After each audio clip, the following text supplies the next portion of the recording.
and apparently the very rule that Alpo Martinez died by. Police say Martinez was shot and killed in a hail of bullets during a drive-by early Sunday morning. It happened here on 147th Street and Frederick Douglass Boulevard in Harlem. Yo, it's your boy Michelle Guapo, man. Street Certified News, and we back with another one. Before I get started, man, I really gotta shout out my boy, Me We Free, man, Ryan K. Smith. For anybody who's interested in like street journalism or just journalism, period, man, holla at my boy, man, Ryan K. Smith, man. What up? Today we're gonna talk about one, man. We're gonna talk about the infamous informant, government informant, Alpo Martinez. October 31st, 2021, he was fatally killed in Harlem. Ironically, he had been living in Maine under an assumed name for a number of years. Once he was released from prison, he was entered into the Federal Witness Protection Program. The reason we bringing bro up today, and we gonna tell the story of somewhat of his life and his death and some other things, is because there's an underground rapper right now. We're not gonna say his name, but there's an underground rapper right now who claims to be the Alpo Martinez's son, and he's been doing the rounds of the interviews lately, and I've been noticing his name popping up. And every time I hear about him, I'm hearing good things about his father. I'm hearing, oh man, my dad, he did this, and I helped him with this, and he was a great dad. But I'm not hearing that my dad was a rat, and that's weird to me, because dude's an underground rapper. He trying to blow up. He's aligned himself with certain rappers in the past, and currently he's trying to align himself with other rappers, and it's a lot going on with that. But let's go back to Alpo. So a lot of people don't know this. In 1991, there was this big drug takedown in DC. A guy by the name of Alpo Martinez was considered the kingpin on that case. There were a number of other defendants, including a very infamous man, if you want to call it again, the man Wayne Perry. The case all hinged on the fact that Wayne Perry had committed a number of these murders. And you know what I'm saying, here at Street Certified News, we try our best to show you guys that, with as much documentation and paperwork as possible. So, hey, we're going to put it up.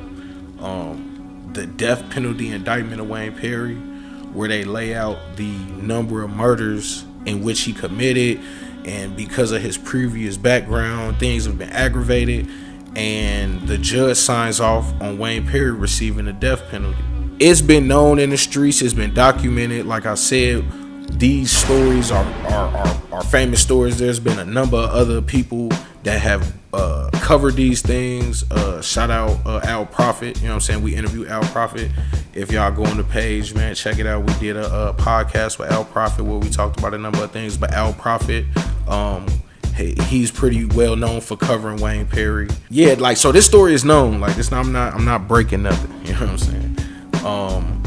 So Alpo Martinez, eventually his name becomes, I believe, I'm going to get it right, I believe it's Abraham Rodriguez, facing a possible kingpin, maybe even his own death penalty case, decided to turn informant, give everything he know, put all the murders on Wayne Perry.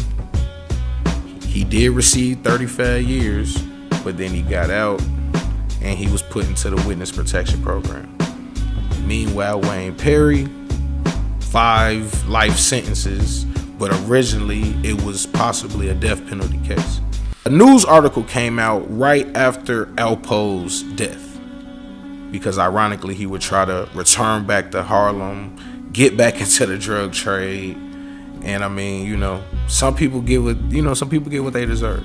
So going back to that, right after that story broke, famed informant, drug kingpin, Alpo Martinez's son. He does an interview with a number of outlets, and he outlines how his father's quote-unquote number of enemies, as well as how his father lived his life, meant that his father had a number of enemies, and that he did not feel safe now that his father had been murdered. He stated that he no longer lived in the New York area, even though that's where originally he was from. He really spoke as a victim in the situation, which I appreciated. Like, when I actually read the Daily News interview, I said, damn, man, bro kind of seemed like, you know what I'm saying, he seemed solid in that interview, you know what I mean? Now fast forward, what's this, maybe 4 months later, he's doing interviews with other publications, and it seemed like he back to his old ways, or, you know, he's back to the ways of not that humble person who just lost his father. Now he's had to leave the state and move, and he's had to kind of evaluate his own personal safety and all of those things. I see my guy doing the interview, and he's almost bigging up his father. He's calling his father a kingpin. He's saying that his father did this for him, and did other things for other families, you know, that had to do with murders and all type of, like, he's doing all of those things in these interviews, and he's never bringing up the fact that his father cooperated and got him in almost a death penalty, 5 life sentences. Like, he's never bringing up that part. He's only bringing up the part, oh, my dad, he could have did this for me, or, you know, my dad this. Like, come on, bro, let's cut it. There's an infamous story about Alpo Martinez murdering his best friend over drug business. That story has been known in the streets of New York. You know what I'm saying? I'm from Chicago, but I've been hearing that story in the streets of New York, and how people feel about it, and how people feel about Rich Porter, and how people feel about Alpo. I've been hearing these stories in the streets for 20 years. And not until I saw that interview with the underground rapper, who I'm not going to say his name, but not until I saw those interviews, because it's actually been a couple, that there was never a mention of his father in a negative way when it came to that situation. I'm saying, shout out my big bro GF, the Godfather, man. You know what I'm saying? He always tell me that the CIA started the rap program, started the Stop Snitching program, so that we wouldn't tell on the people hurting our children, and we wouldn't tell on the people hurting, you know what I'm saying, hurting our women. And I always listen to that, and I laugh because it sounds crazy, but it's probably true, you know what I'm saying? But right now I feel like it's a push to make ratting okay in hip hop. You know what I'm saying? Hip hop is one of the biggest exports to the world that America has. Like, when you look at whether it's corn, gold, whatever, hip hop is one of the biggest things that other people in the world buy from America, and the streets control hip hop. And once ratting is okay, the streets don't control hip hop. If the streets don't control hip hop, now they done stole the #1 thing that we can sell to the world, which is our culture, our music. You know what I'm saying? I don't want to make this video too long, man. Look, it's your boy Emrex El Guapo, man.